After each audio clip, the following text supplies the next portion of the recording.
ఇవాళ ఆర్ఎస్ఎస్ బంగ్లాదేశ్లో జరిగినటువంటి దానిపైన ఇస్కాన్ సన్యాసి చిన్మయ్ కృష్ణదాస్కో ఏది అన్యాయపూర్ కారావాస్ మే ముక్త్ కరే అని చెప్పేసి దత్తాత్రేయ ఒసబలే గారు ఇవాళ ఏది ఆర్ఎస్ఎస్కు సంబంధించినటువంటి వ్యక్తి, కీలకమైనటువంటి వ్యక్తి, బంగ్లాదేశ్లో హిందువుల మీద జరుగుతున్నటువంటి దాడిపైన మరి ఎవడు ఇవాళ హిందువులు, ఆర్ఎస్ఎస్ అంటేనే హిందువులా, మేమంతా హిందువులం కాదా, మేము దారాలు కట్టుకుంటాం, మేము బొట్లు పెట్టుకుంటాం, మేము కాషాయం ధరిస్తాం, మేము రోజు గుడికి పోతామండి. మరి సాటి హిందువు పైన దాడి జరుగుతుంటే నువ్వు దారాలు కట్టుకుంటేంది, బొట్లు పెట్టుకుంటేంది, కాషాయం ధరిస్తేంటిది, నువ్వు ఏం చేస్తే ఏముందన్నారా నాయన. నువ్వు నిజమైన హిందువు అయితే సాటి హిందువుకు కులంతో పక్కన పెట్టిద్దాం, మన పెళ్లిళ్లకు మన అవసరాలకి కులం చూసుకుందాం అంతే, ఆ తర్వాత హిందువులమంతా ఒకటి అనుకుందాం. మరి బంగ్లాదేశ్లో 2 కోట్లు ఇవాళ పాలస్తీనాలో ఎక్కడో జరిగితే, రఫాలా ఏదో జరిగితే కుక్కల కొడుకులు స్పందించారు కదా, మరి బంగ్లాదేశ్లో హిందువుల గురించి సాటి హిందువు స్పందించకపోతే నువ్వు హిందువువేనా, నీ పుట్టుక హిందూ పుట్టుకేనా, ఏమైంది నీ నెత్తురు, ఏమైంది శివాజీ వారసులంతా, ఏమయ్యారు రాణా ప్రతాప్ వారసులంతా అని ప్రశ్నించేటువంటి సందర్భం ఇది కాదా. మరి ఆర్ఎస్ఎస్ వాళ్ళని స్పందించాల్సినటువంటి పరిస్థితి వచ్చింది కదా. మరి ఇవాళ మేము హిందువులం కాదా, మేము లౌకికవాదులం అండి, అందరూ సమానం అండి, మరి బంగ్లాదేశ్లో అందరూ సమానం అండి, మైనారిటీ హిందువులపైన చిత్రహింసలు చేస్తున్నారండి, చంపేస్తున్నారండి. ఇవాళ భారతదేశంలో లౌకిక పలుకులు పలికేటువంటి, ప్రజాస్వామ్య పలుకులు పలికేటువంటి రాజకీయ పార్టీ నాయకులారా, ఏమైంది మీ సిగ్గు మీ ఎగ్గు, ఏమైంది మీ సిగ్గు మీ ఎగ్గు, పోతారు కదా రంజాన్కి ఇఫ్తార్ పార్టీలు ఇచ్చి. మరి వాళ్ళ బంగ్లాదేశ్లో హిందువుల మీద దాడి జరుగుతుంటే ఏ ఒక్క రాజకీయ పార్టీ అయినా స్పందించిందా? ఎస్, పవన్ కళ్యాణ్ ఒకడే స్పందించాడు. భారతదేశంలో ఉన్నటువంటి బీజేపీ నాయకులు మాత్రమే స్పందించారు. మళ్ళీ మిగిలినటువంటి నాయకులకు హిందువుల గురించి మరి ఓట్లేసేటువంటి హిందువులకు సిగ్గుండాలి, హిందువులకు రక్షణగా ఉండేటువంటి వాళ్ళు మాత్రమే మాట్లాడాలి.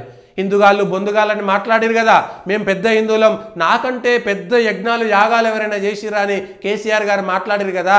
అయ్యా కేసీఆర్ గారు, ఏమైంది మరి బంగ్లాదేశ్లో పెద్ద హిందువు కదా మీరు రావణాసురుడి తర్వాత మీరే అంత పెద్ద యజ్ఞాలు తపస్సులు చేసిరు కదా, ఏమైంది మీ తపస్సులు, మీ యజ్ఞాలు, మీ ఫలాలన్నీ, మీ పూజలన్నీ ఎవరి కోసం? కేవలం మీ అధికారం కోసం, మీ కుటుంబం కోసం, మీ వారసత్వం కోసం.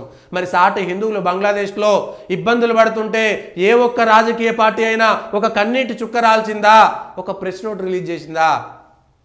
మరి అదే ఇవాళ ఆర్ఎస్ఎస్ ఒక్కటే ఎందుకు ఇవాళ స్పందించాల్సి వచ్చింది? ఆర్ఎస్ఎస్ ఎందుకు చేసింది? राष्ट्रीय स्वयंसेवक संघ भारत सरकार से भी यह आह्वान करता है कि वह बांग्लादेश में हिंदुओं का तथा अन्य सभी अल्पसंख्यकों पर हो रहे अत्याचारों के रोकने के प्रयासों के हर संभव जारी रखे तथा इसके समर्थन में यदि अभिमत बनते हेतु तथा शीघ्र आवश्यक कदम उठाए. భారత ప్రభుత్వము బంగ్లాదేశ్లో హిందువులు, ఇతర అల్పసంఖ్యాకులు, ఇతర మైనార్టీలపైన జరుగుతున్నటువంటి అత్యాచారాలపైన భారత ప్రభుత్వం శీఘ్రంగా, ఎంత వీలైతే అంత తొందరగా తమ వల్ల ఏది సాధ్యమైతే అది ఆ పని చేయండి అని వాళ్ళ రాష్ట్రీయ స్వయం సేవక సంఘ్ భారత ప్రభుత్వానికి విజ్ఞప్తి చేసింది. ఇది రాష్ట్రీయ స్వయం సేవక సంఘ్ మీడియాకు, ప్రజలకి, అందరికీ ఇచ్చినటువంటి ఒక పిలుపు. మరి ఇట్లా రాష్ట్రీయ స్వయం సేవక సంఘ్ లాగా ఏ ఒక్క సంస్థ అయినా ఇవాళ బంగ్లాదేశ్లో ఉన్నటువంటి హిందువులకు మద్దతుగా నిలబడ్డారా లేదా? ఎస్, మేము హిందువులం అండి, మేము ఇంకో కొందరైతే మేము బ్రాహ్మణులం అండి, మేము బ్రాహ్మణులుగా చెప్తున్నాం, రామ్ చరణ్ దర్గాకు పోతే తప్పేముందని ఓడో హీరో గొట్టంగాడు వచ్చి మాట్లాడి నిన్న. ఎందుకు రా నూతిలో పడి చచ్చిపో నువ్వా? ఇంతకంటే దరిద్రం ఉంటుందా? ఇంతకంటే అన్యాయం ఉంటుందా? ఇది జరిగినటువంటి విషయము. इस महत्वपूर्ण समय में भारत तथा वैश्विक समुदाय एवं संस्थाएं बांग्लादेश के पीड़ितों के साथ खड़े होकर अपना समर्थन प्रकट करना चाहिए तथा अपनी सरकारों से इस हेतु इवाल तेलंगाणలో ఉన్నటువంటి ప్రభుత్వం కూడా బంగ్లాదేశీయులు ఇవాళ ఇదే తెలంగాణలో 1,00,000 మంది బంగ్లాదేశీయులు ఉంటారు. 1,00,000 మంది బంగ్లాదేశీయులు ఉంటారు ఇదే తెలంగాణలో. హైదరాబాద్తో పాటు చుట్టుపక్కల 1,00,000 మంది బంగ్లాదేశీయులు ఉంటారు. వాళ్ళు స్వేచ్ఛగా బతుకుతున్నారు ఈ దేశంలో. కానీ బంగ్లాదేశ్లో పుట్టిన గడ్డ మీద వాళ్ళ జీవితం లేకుండా పోయింది. ఇవాళ ఏది కుర్దిస్తుల పరిస్థితి కూడా అట్లనే ఉన్నది. ఇక్కడ టర్కీ దగ్గర ఏం చేస్తున్నారు అనేటువంటి అంశంపైన క్లారిటీ లేనటువంటి పరిస్థితి ఎక్కడైనా ఉంది అంటే అది భారతదేశంలో ఉన్నటువంటిదే. ఇంతకంటే దారుణమైనటువంటి విషయం ఇంకొకటి చోట ఉండదు. దయచేసి ప్రజలారా ఆలోచించాల్సినటువంటి సమయం ఇది. ఏముంది రాజకీయాలంటే నాకు రైతు బంధు వచ్చిందా రాలేదా, అరే నాయనా నీ హిందువులను చంపేసిన తర్వాత నీకు రైతు బంధు ఎందుకు, నీకెందుకు, నీ చితికి దహన సంస్కారం కూడా చేయనేడు వాడు. అట్లాంటి పరిస్థితులు కాదు. అయ్యో ఇంత లేదా, మా తాతలు బతికిరు మేము బతికినాం ఏమవుతుంది అనుకుంటున్నారు.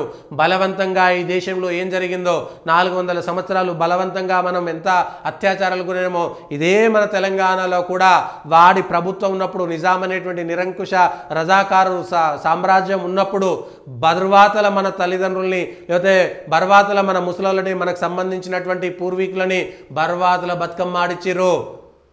90% హిందువులు ఉన్నటువంటి తెలంగాణ హైదరాబాద్ రాజ్యంలో వాడి పెత్తనం ఉన్నప్పుడు, అంటే వాడి పెత్తనం ఉంటే వాడు ఏదైనా చేయగలుగుతాడు అనడానికి చరిత్రలో 1,00,000 కోట్ల ఉదాహరణలు మనకున్నాయి. మన కళ్ళ ముందు ఈరోజు బంగ్లాదేశ్లో జరిగింది, నిన్న పాకిస్తాన్లో జరిగింది, అంతకుముందు ఆఫ్ఘనిస్తాన్లో జరిగింది, నిన్నటిదాకా సిరియాలో, ఇంకొక చోట ప్రపంచంలో అనేక దేశాల్లో ఏ విధంగా జరుగుతుందో చరిత్ర తెలుసుకుందాం. ప్రపంచ దేశాల్లో ఏం జరుగుతుందో హిందువులు తెలుసుకోవాల్సినటువంటి అవసరం ఉన్నది. దయచేసి ఆ విషయాలను కూడా గమనించాల్సినటువంటి అవసరం ఉన్నది. ఆ విషయంలో ఖచ్చితంగా మనం ఒకసారి ఈ పనికి మాలినటువంటి రాజకీయాలు కానే కావు. దేశమే నాశనమయ్యేటువంటి పరిస్థితి వస్తే, దేశమే లేకపోతే నువ్వు ఎవడు బతకలేవు, నీకు ఏ బంధు పథకం రాదు, అన్ని బంద్ అయిపోతాయి. వాడిపై కేవలం నువ్వు మతం మారే పథకం తప్ప ఇంకేం మిగలదు. అక్కడ నువ్వు వాడికి సేవ చేయాల్సిందే. ఐఎస్ఐ తీవ్రవాదులు కనుక ఎస్డి అమ్మాయిలను తీసుకుపోయి సెక్స్ స్లేవ్స్గా ఎట్లయితే పెట్టుకున్నారో అట్లుంటుంది మన పరిస్థితి. ఒక తరం ముందు మన నాయనమ్మ వాళ్ళ అత్తలని వాళ్ళని అడిగితే చెప్తారు రజాకారుల యొక్క నిజస్వరూపం ఏందో.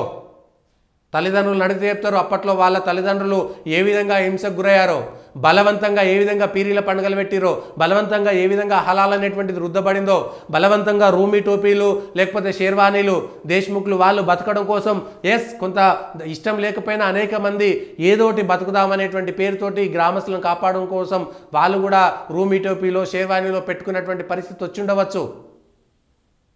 ఆ విషయం పైన కూడా జాగ్రత్తగా ఉండాల్సినటువంటి అవసరం ఉంది.